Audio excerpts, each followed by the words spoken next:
ሰላም ጤና ይስጥልን ተመልካቾቻችን ከአንከር ሚዲያ ዝግጅት ክፍል ያክብሮት ሰላምታችንን እናቀርባለን። ዜናዎችን ይዤ መጥቻለሁ። መሳይ መኮንን ነኝ።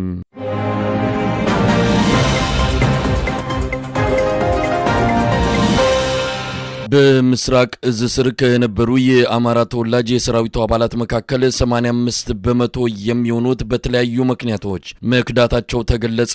ዘመናዊ ታንክና ድሮን ታጥቀን ክላሽ በያዘ የጽንፈኛው ኃይል ተደጋጋሚ ጥቃት እንዴት ይደርስብናል ሲሉም የምስራቅ እዝ ዋና አዛዥ ሌተናል ጀነራል ማመር ተሰማ መናገራቸውን የደረሰን መረጃ አመልክቷል። ከተለያዩ ወታደራዊ ማሰልጠኛ ካምፖች የተውጣጡ የምስራቅ እዝ ወታደራዊ አመራሮች ሰሞኑን ባደረጉት ግምገማ የመከላከያ ሰራዊቱ የመዋጋት ሞራሉና አቅሙ መዳከሙን በተመለከተ በሰፊው መነጋገራቸው ታውቋል። በግምገማው መድረክ ላይ የተገኙት የምስራቅ እዝ አዛዥ ሌተናል ጀነራል ማመር ተሰማ ቁጣ በተቀላቀለበት ንግግር ዘመኑ የፈጠራቸውን ውድና ዘመናዊ የጦር መሳሪያዎች ታጥቀናል፣ ነገር ግን ከድሽቃና ብሬን የዘለለ መሳሪያ ባልታጠቀ የጽንፈኛው ኃይል ከባድ ኪሳራ እየደረሰብን ነው ማለታቸው ተሰምቷል። በመድረኩ ላይ የአማራ ተወላጅ የሰራዊቱ አባላት በከፍተኛ ቁጥር መክዳታቸውንና 85 በመቶ የሚሆኑት ከነትጥቃቸው መጥፋታቸውን የሚገልጽ ሪፖርት ቀርቧል። ሌተናል ጀነራል ማመር ተሰማ በቀጣይ የፋኖ የቡድን መሳሪያዎች ላይ ትኩረት ያደረገ የማጥቃት ዘመቻ መደረግ እንዳለበት መመሪያ መስጠታቸውን ነው ካገኘነው መረጃ ለማወቅ የተቻለው። ይህ በእንዲህ እንዳለ በተለያዩ የአማራ ክልል አካባቢዎች የሉና ተጋድሎ ተጠናክሮ ቀጥሏል። በጎጃም በእናርጅና ናውጋ፣ በአገው ምድር በሉማሜ ከፍተኛ ተጋድሎ የተደረገባቸው ውጊያዎች እንደነበሩ ለማወቅ ተችሏል። በርካታ ያገዛዙ ታጣቂዎች ከጥቅም ውጪ መሆናቸውን ከአማራ ፋኖ በጎጃም የህዝብ ግንኙነት ክፍል የደረሰን መረጃ ያመለክታል። በሸዋ በጎንደርና በወሎም በበርካታ አካባቢዎች ውጊያዎች መደረጋቸውን ከየቀጠናው ከደረሰን መረጃ ለማወቅ ተችሏል። በባህር ዳር ከተማ ቅዳሜ ምሽቱን ወረቀት መበተኑን ተከትሎ ውጥረት መንገሱም ተገልጿል።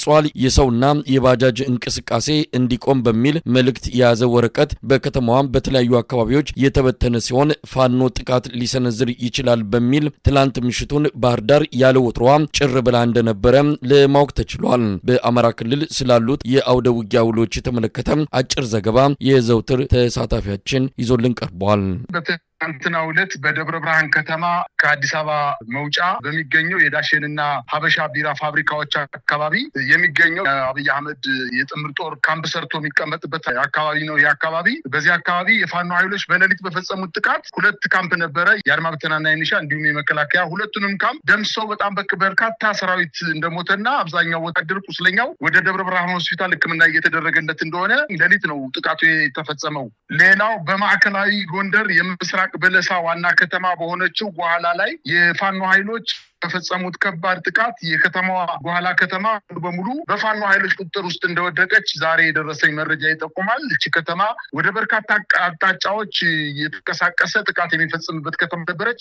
አንድ ክፍለ ጦር እዛ ከተማ ላይ ይገኝ ነበር። ይህን ክፍለ ጦር ደምስሰው ከተማዋ እንዲወጣና ከተማዋ በፋኖ ኃይሎች ቁጥጥር ስር እንድትወድቅ ነው የተገኘው። ሌላው እንግዲህ ዛሬ ሌሊት በሰሜን ወሎ ከተማ የምትገኘው የጋዝ ወረዳ ዋና ከተማ የሆነችው የአገዛዝ ጦር ከፍተኛ የሰራዊት ክምችት አድርጎባት የሚገኝ ነውና ስትራቴጂክ ቦታ የሆነች ወደ ጋሸና፣ ወደ ጋይን፣ ላሊበላ፣ ወደ ወልዲያ የምትወስድ በጣም ስትራቴጂክ ቦታ ነች። እቺ ስትራቴጂክ ቦታ የፋኖ ኃይሎች በፈጸሙት ከፍተኛ እና የሌሊት ጥቃት ሙሉ በሙሉ የከተማዋን ስታይሽ የምትባለውን ከተማ በፋኖ ቁጥጥር ውስጥ እንደወደቀ ይጠቁማል። እንግዲህ መረጃ ለአንተ የነገርኩ ባለበት ሰዓት የስታይሽ ከተማ ከመከላከያና ከአድማ ብተና ኃይል እጅ ወጣ በፋኖ ኃይሎች ቁጥጥር ውስጥ እንደገባች ነው መረጃው የደረሰኝ። ሌላው በደቡብ ወሎ ዞን መቅደላ ወረዳ ከማሻ ከተማ አቅራቢያ የምትገኝ ኮሬብ ከተማ በፋኖ ኃይሎች ቁጥጥር ውስጥ ወድቃለች። ከውጊያው በኋላ የጠላት ኃይል ተበታትኖ ወደ ተለያዩ አካባቢዎች ቢሸሽም ገሚሱ ከሽሽቱ ለማምለጥ ሲል በተለያዩ አካባቢዎች ገደል ገብቶ እንደሞተና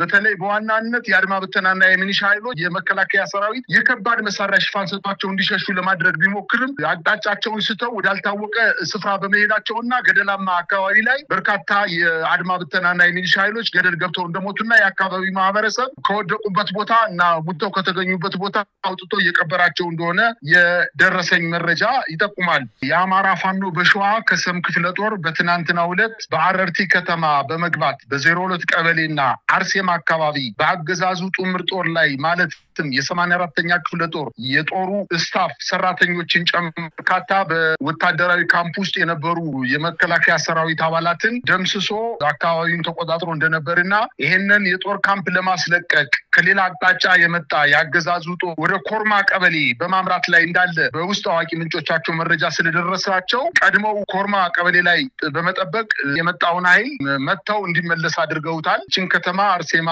እና 02 ቀበሌ በተጨማሪ ሶስተኛ አረርቲ ከተማ የፋኖ ኃይሎች አሁን በሰዓት በቁጥጥር ስራቸው አድርገዋታል።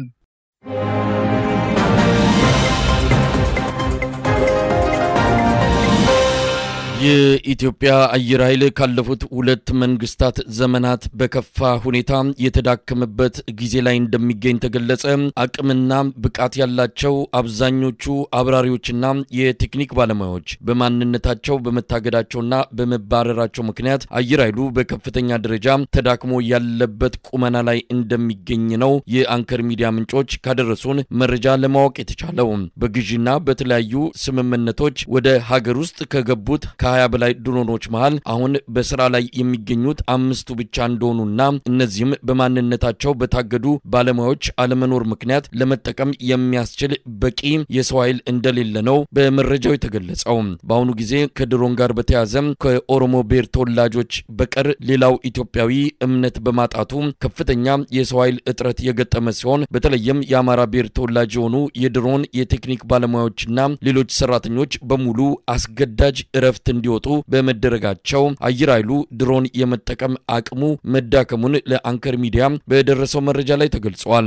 ከቀድሞቹና አዲስ ከገቡት በአጠቃላይ 30 ከሚሆኑ ድሮኖች 5ቱ ብቻ አገልግሎት የሚሰጡ መሆናቸው ቴክኖሎጂን በመጠቀም ጦርነትን በብቃት መወጣት በሚል ለጀመረው አዲስ እቅድ ከፍተኛ ፈተና የገጠመው ሲሆን የሚግና የሄሊኮፕተር አብራሪዎችም በማንነት ምክንያት ከስራ ውጪ በመደረጋቸው በአሁኑ ጊዜ አየር ኃይሉ 3 አብራሪዎች ብቻ እንደቀሩት ነው ለማወቅ የተቻለው።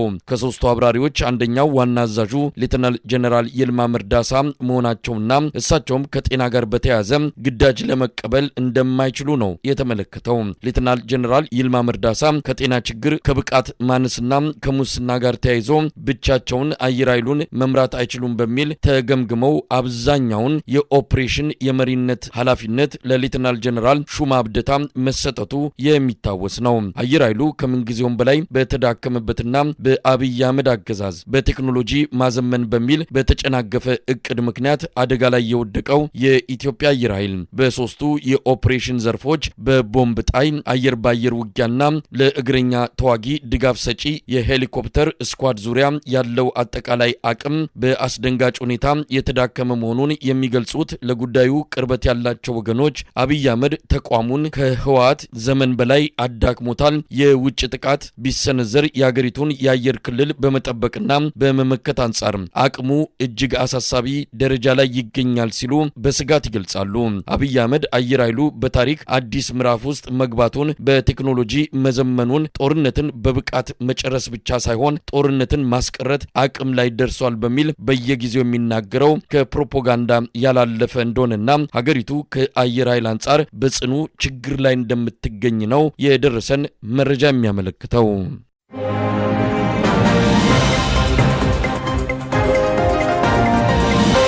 የአብይ አህመድ አገዛዝ ሰራዊቱን ወደ ኤርትራ ድንበር አካባቢ እያስጠጋ መሆኑ ተገለጸ። ሰሞኑን ወደ አፋር ክልል ማጓጓዙን ያገኘነው መረጃ ያመለክታል። በሁለቱ ሀገራት መሃል ጦርነት ሊፈነዳ ይችላል የሚለው ስጋት በሰፊው እየተነሳ ባለበት በዚህ ወቅት የአብይ አህመድ አገዛዝ በተለያዩ ከኤርትራ ጋር በሚዋሰኑ የድንበር አካባቢዎች ሰራዊቱን እያስጠጋ እንደሆነ ይነገራል። አብይ አህመድ ከኤርትራ ጋር የሚደረገው ጦርነት ከአንድ ቀን በላይ አይወስድም ማለቱም ተመልክቷል። በአንድ ቀን ውስጥ አስመራ እንገባለን ማለቱን በመጥቀስ የአንከር ሚዲያ ምንጮች ያደረሱን መረጃ ያመለክታል። ሰሞኑን ከወታደራዊ መኮንኖች ጋር ውይይት ያደረገው አብይ አህመድ ጦርነቱ ብዙ ጊዜ የሚፈጅ አይደለም፣ በአንድ ቀን ውስጥ እናጠናቅቀዋለን ማለቱን ለማወቅ ተችሏል። የአብይ አህመድ አገዛዝ በኤርትራ አዋሳኝ በሆኑ አካባቢዎች ወታደራዊ እንቅስቃሴዎች ማድረግ መጀመሩን በተለይም በአፋር ቀጠና ሜካናይዝድ እዞቹን ማስጠጋቱን ለማወቅ የተቻለ ሲሆን ከተለያዩ ሀገራት በከፍተኛ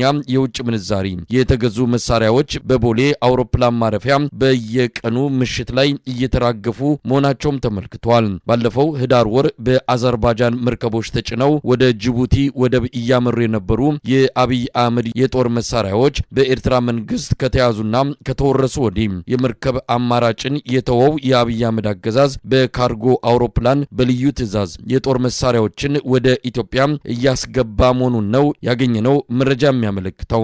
ኤርትራ በቁጥጥሯ ስር ያደረገቻቸውን መርከቦች በተመለከተ እስካሁን በይፋ የሰጠችው መግለጫ የለም። የጦር መሳሪያዎቹንና የመርከቦቹን ሰራተኞች አሁንም ድረስ በቁጥጥሯ ስር አድርጋ እንደምትገኝ መረጃዎች ያመለክታሉ።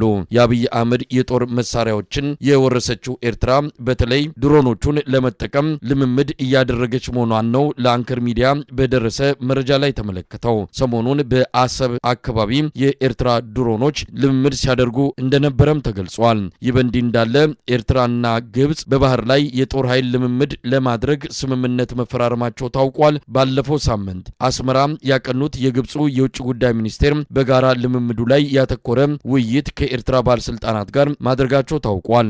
የጋራ ልምምዱ ኤርትራ ከአብይ አህመድ አገዛዝ ጋር ከገባችበት የጦርነት ፍጥጫ ጋር የተያያዘ ስለመሆኑ የታወቀ ነገር የለም።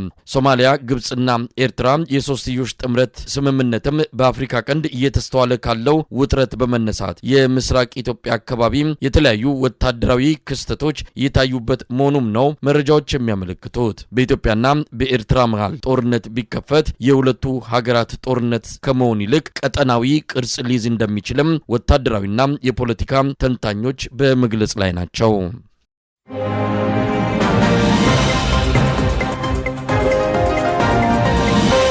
በሚኒሊክ ቤተ መንግስት ተከማችቶ የቆየው ወርቅ $1 ቢሊዮን መሸጡ ታወቀ።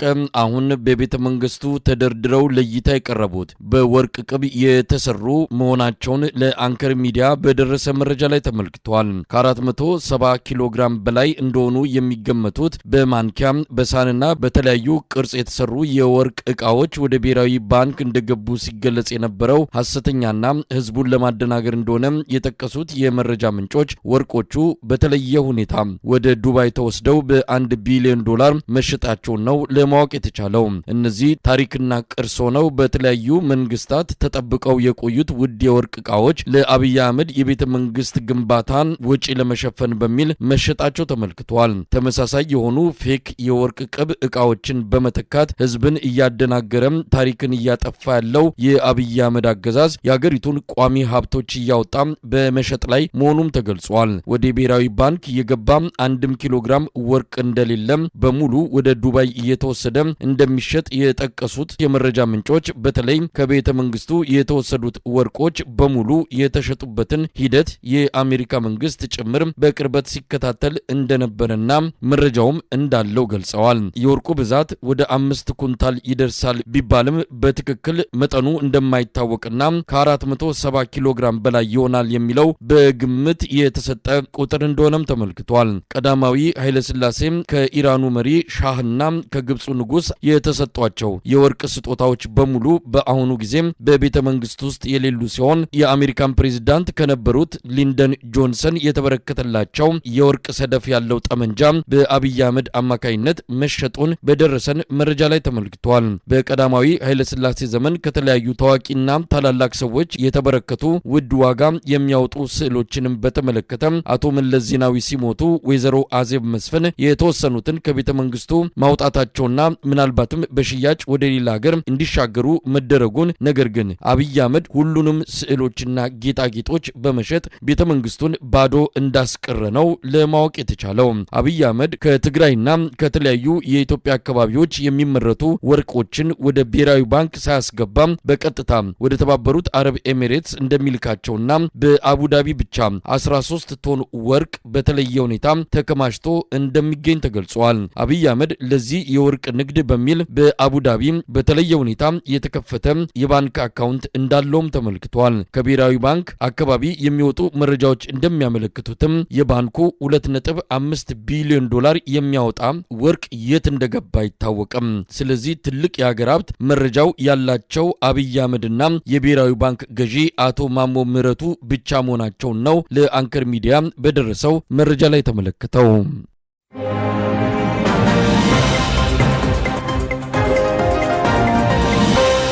በመጨረሻም ላለፉት 43 ዓመታት ለኢትዮጵያና ለኤርትራ አድማጮቹ ሲተላለፍ የነበረው የአሜሪካን ድምጽ ሬዲዮ ሊዘጋ መሆኑ ተገለጸ። ከቅዳሜ ጀምሮ ስርጭቱ ተቋርጧል። ለጋዜጠኞቹና ለጣቢያው ሰራተኞች አስገዳጅ እረፍት እንዲወጡ የሚገልጽ ደብዳቤም ቅዳሜ ዕለት እንደደረሳቸው ለሰራተኞቹ እንዲያውቁት ከተበተነው መግለጫ ለማወቅ ተችሏል። የአሜሪካን ፕሬዝዳንት ዶናልድ ትራምፕ በልዩ የአስፈጻሚነት ስልጣናቸው ውሳኔ የሰጡበት ይህ እርምጃ የአሜሪካን ድምጽ ሬዲዮ በሁሉም ቋንቋዎች የሚያስተላልፋቸውን ስርጭቶች እንዲዘጋ እንዳደረገው ነው የተገለጸው። ቅዳሜ ዕለት ለሁሉም የሬዲዮ ጣቢያው ሰራተኞች አስገዳጅ እረፍት እንዲወጡ የሚገልጽ ደብዳቤ የደረሳቸው ሲሆን ቀጣይ እጣፋንታቸው ምን ሊሆን እንደሚችል እንዳልተገለጸላቸው ታውቋል። በ50 ቋንቋዎች የሚያሰራጨውና 1300 ጋዜጠኞችንና የቴክኒክ ባለሙያዎችን ሌሎች ሰራተኞችን የሚያስተዳድረው የአሜሪካን ድምጽ ሬዲዮ ከቅዳሜ ጀምሮ ለሁሉም የጣቢያው ባልደረቦች ያስገዳጅ ረፍት እንዲወጡ የሚገልጸው ደብዳቤ ከስራ ማባረር ይሁን አይሁን ለጊዜው የታወቀ ነገር የለም። የአሜሪካን ድምጽ ሬዲዮ ከተቋቋመ 83 ዓመታትን ያስቆጠረ ሲሆን የአማርኛ አገልግሎቱ የጀመረው እንደ አውሮፓውያን አቆጣጠር በ1982 የዛሬ 43 ዓመት ገደማ መሆኑ ተመልክቷል። በጀርመን የናዚ ፕሮፓጋንዳን ለመመከት ለአውሮፓውያኑ ወዳጅ ሀገራት በሚል የአሜሪካን መንግስት የጀመረው የውጭ ቋንቋዎች ስርጭት ከአውሮፓ ሀገራት ሌላ በመንግስቶቻቸው ጭቆና ውስጥ ለሚገኙ የአፍሪካ የመካከለኛው ምስራቅና የላቲን አሜሪካ ሀገራት ዜጎች አማራጭ የመረጃ ምንጭ እንዲሆን በሚል የተከፈተ መሆኑን ከታሪኩ ለማወቅ ተችሏል። ፕሬዝዳንት ትራምፕ የአሜሪካን ድምጽ ሬዲዮ የሚያስተዳድረውን የአሜሪካን ዓለም አቀፍ የሚዲያ ኤጀንሲን ጨምሮ 6 መሰል ተቋማትን በሙሉና በከፊል እንዲዘጉ የወሰኑ ሲሆን በጠቅላላው ከ4000 በላይ ሰራተኞች ከስራ ውጪ ሊሆኑ እንደሚችሉ ተገልጿል። ላለፉት 43 ዓመታት ለኢትዮጵያውያንና ለኤርትራውያን በቀን የ1 ሰዓት ስርጭት በአማርኛ በኦሮምኛና በትግርኛ ቋንቋዎች ሲያቀርብ የነበረው የአሜሪካን ድምጽ ሬዲዮ ከቅዳሜ ጀምሮ ስርጭቱ የቆመ መሆኑን ስማቸው እንዲጠቀስ ያልፈለጉ አንድ የአሜሪካ ድምጽ ሬዲዮ የአማርኛ ፕሮግራም ባልደረባ ለአንከር ሚዲያ ገልጸዋል። ውሳኔው ያልተጠበቀ ድንገተኛ በመሆኑ ተደናግጠናል ሲልም ተናግሯል። የአሜሪካን ድምጽ ሬዲዮ የአማርኛ ስርጭት በቀድሞ የኮሎኔል መንግስቱ ኃይለማርያምና የመለስ ዜናዊ እንዲሁም ከዚያም በኋላ እስከ ቅርብ ዓመታት ድረስ የኢትዮጵያውያን የዜና ምንጭ ሆኖ የዘለቀ ሲሆን በዚህም በአብዛኛው ኢትዮጵያዊ ዘንድ በተለየ ሁኔታ የሚነሳ ሬዲዮ ጣቢያ ነው።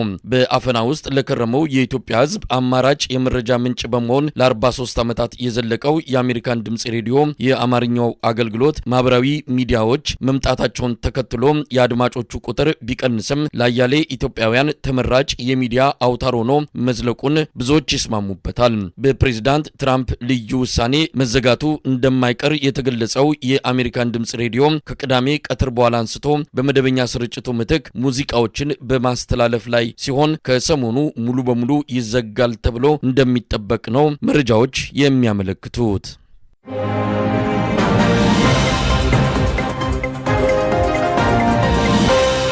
ተመልካቾቻችን ዜናዎቹ እነዚህ ነበሩ። ከአንከር ሚዲያ ዝግጅት ክፍል መሳይ መኮንን አብሬያችሁ ቆየው። ጤና ይስጥልኝ።